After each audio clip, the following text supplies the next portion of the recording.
Hey y'all, it's Jahazai Nabu, and I'm reading my story, Squatters, today.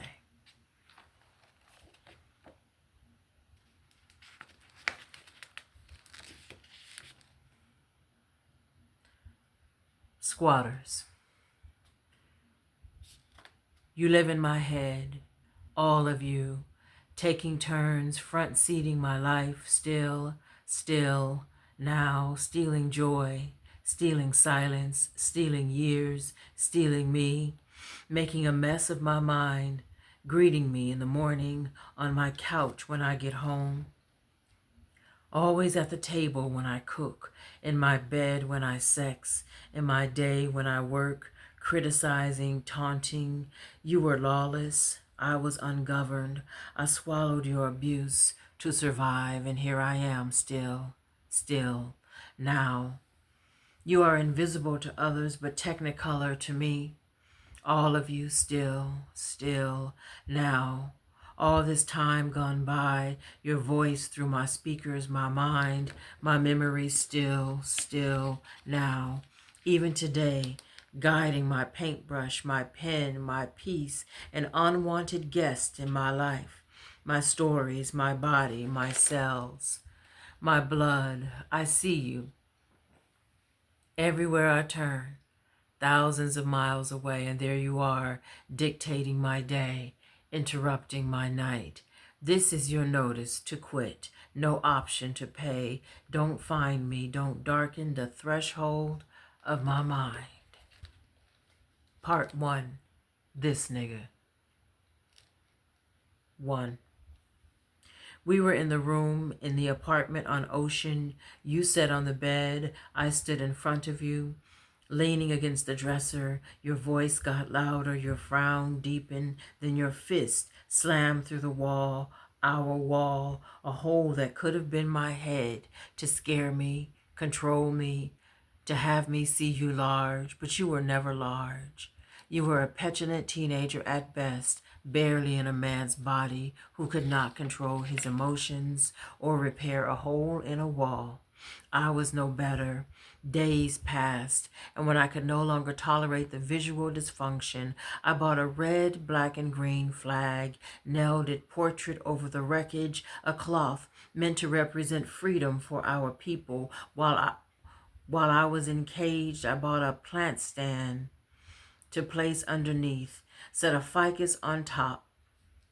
I prettied up your mess for us.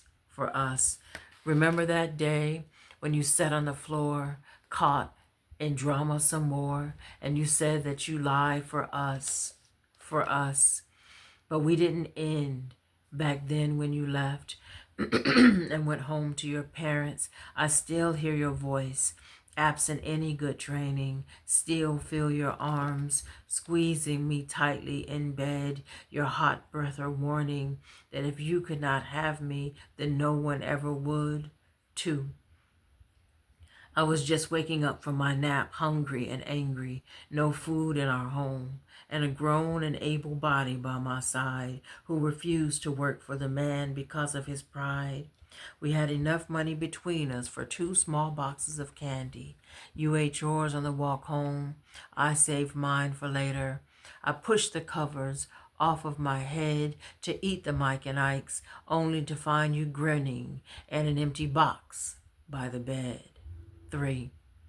You were the revolutionary, the king, the god, the head, or whatever Clarence 13X said. Your ego, your tantrums, that woman in my bed. 4. I begged you to walk me outside because I was afraid of the man by my car, but you were too sleepy, too mean to go with me that far. We were young, but never in love. Love does not dishonor. Love does not huff and puff. Love does not put drugs in my food to loosen me up. Love does not square up on me, threaten to cuss me out good if I didn't respect you or do as I should. You were not a leader. I couldn't call you a man.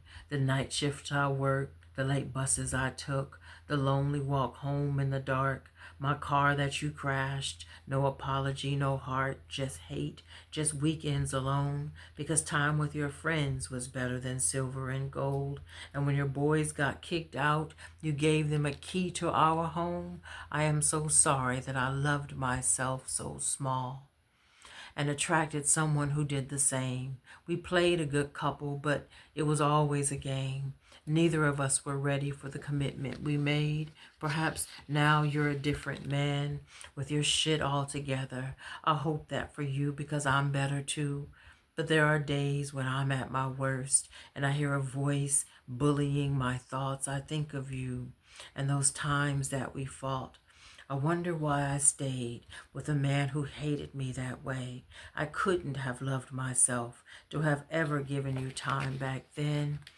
But I look at myself now and how far that I've come.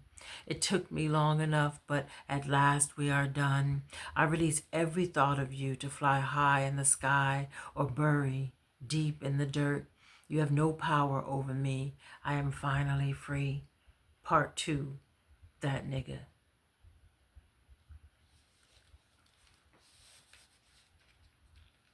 Only. I thought I'd learned my lesson from way back before, but life always gives us chances to test our convictions. I was sure I was all right. Then you pulled up to the light, let down your window, asked for my number. I knew better, but your bald head and black skin had my clit all a thunder. First date over fries, quesadilla and wine. Sex came too soon. I made you my boo. A little time had gone by, I let you move in. You rode bikes with my son. I spoke to your mother. We were in a groove, I thought, unlike any other, but you were just like the rest, except it was not a woman. That was your vice. It was what made your pupil so large when you came home at night. And then my homegirl pulled up on the man who sold you your crack. He told her to tell me that soon you would start beating me like that because the drugs have a way of taking over your soul. And now I'm pregnant, but putting out a Nigerian crackhead became my main goal. The money you took out of my purse. I had no up-close experience with drugs. This was my first. And then came the arguments every single day. From the time that they started, we never skipped one. And the day just before the abortion, I was so out of the box. When I had to steal my car back from you from the Snooty Fox lot. And here now, today, all the time that's gone by, I hear your fucked up ass accent when I wear a dress above my thigh. No way you should ever take space in my head. I don't even have a clue if you are living or dead. So I release the ghost of you, my king. Go do your thing. Live your life well, and I will live mine, knowing my things are safe with me and not in the pawn shop all of the time. Part 3, and the other one. 1. To be fair, in the chronological order of niggas, you came between this nigga and that nigga, but you have out-niggered any nigga I ever did, nigga, and thus deserve this finale.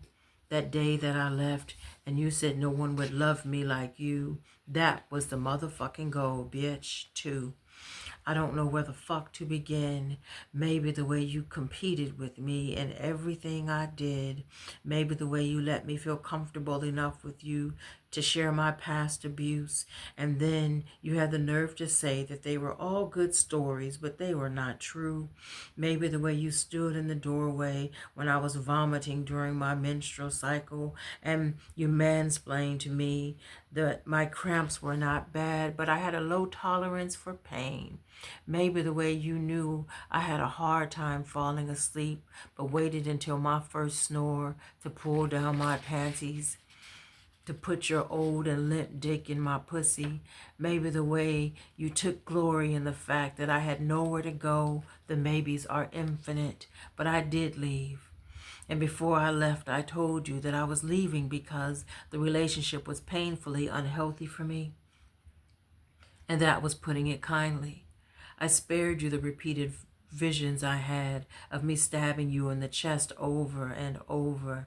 The next time you sexted me in my sleep, I left, even though you told me that it was not in fact that the relationship was unhealthy for me, but I was leaving because I was a runner, because you know me better than I know myself. What's bad though is that even though I left you, you are still here, carefully counting down all the ways that I need you, making me wonder myself how I ever got along before, telling me to turn left when I drive straight, telling me to wear pants when I wear a skirt, telling me to use blue when I paint red. Your voice is the most vicious in my head. 3. But getting this story of you out of me makes you small. It makes every big thing small. You fought so hard to tame me like I was some wild horse. You fought tooth and nail to remind me of my every flaw, even the flaws that weren't flaws. Remember when I sat in the room and then you came in there too, just to remind me for some reason that I'm a big girl. Remember the day you yelled at me saying that I am not who I think I am, but really it was you and your fear that I am who you know that I am, and that the great I am that I am lives inside of this I am, and she knows you too. 4. You are not big to me anymore. I don't need you for anything. I don't want you in any way. You are not just inside of my head. I see you from time to time in the village, on the boulevard, and that's what you're afraid of, that I see you, and I do. 5. I don't hate you. I stopped hating you when you played your hand that day after I left, when I was safe in the comfort of my own space, and you called me and asked how I could leave you with nowhere to go, as if you were that bad. I don't hate you. Not even after that day that you called me and you had a wife already. I hung up on you, but I don't hate you. Not even that day on Facebook when you liked like 80 of my pictures. I did publicly suggest that you like your wife's pictures, but I don't hate you. Here's the thing, I don't hate you. I don't anything you. And as of now, I don't even give you space. And a space you probably didn't know you occupied. It's over. The end.